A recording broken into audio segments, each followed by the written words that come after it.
buttons to allow them to say when they want training, what type of training, whether it's agility or nose work, they can tell you via button requests. Yes, it does intend to interfere.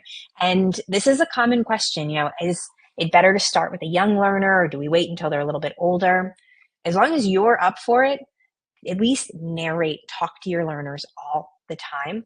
And our young learners have the advantage of they're able to pick things up really quickly. So they tend to understand physically pressing the buttons, and the buttons equal an outcome faster than others, but they don't tend to have the vocabulary to go behind it the way our older learners often do. So our older learners might not see the point in pressing the buttons, or might have lots of body language, other patterns and vocalizations, even ways to communicate that they want something. So they might be like, well, what's the point of the button? I can do it these other ways.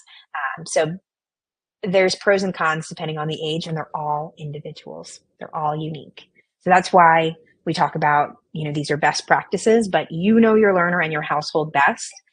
So we can have them, tell us what they're interested in and kind of go from there. What they're motivated by. Intern and Darcy, French Bulldog, 3 years old. Welcome from California, just getting started. And we'll definitely talk about labeling the buttons and all that. Yeah. All right. And so on the agenda today are our intros, which we just did. We're going to, and I need to finish introducing myself, apologies. We'll chat through the keys to button teaching in more depth. And this is going to be an interactive discussion as we talk through modeling, first words, target training. So if you have any questions, let us know in the chat, and I can address it during the most relevant point.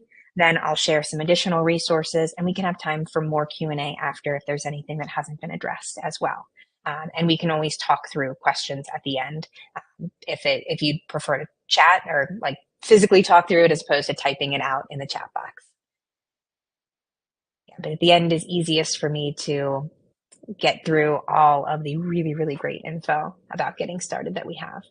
And a little bit more about myself here. My name is Morgan Krug. I've been working with animals professionally for going on 18 years now. I've had multiple successful pressers, including now 3 visually impaired cats, although Bernie is hardly visually impaired with that, only one eye missing there. And I am really excited to help you all with whatever it is that we can do to tailor this to you all, your learners, and help you be successful. All right. So a little bit more about us as a company.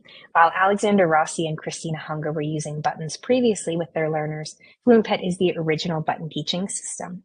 So what does that mean? It means that our mission is to figure out how to teach dogs, cats, and the other animals we share this planet with how to talk, or an approximation of it. And we believe that pulling this off will take a village, a community that can develop and share button teaching tips and tricks and work together to discover the most successful button teaching approaches.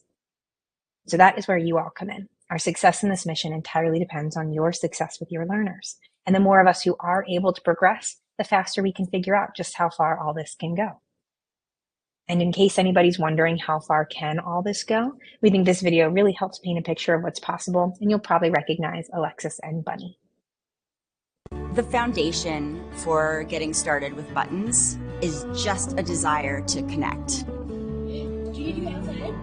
I can't remember the exact order, but I think she pressed stranger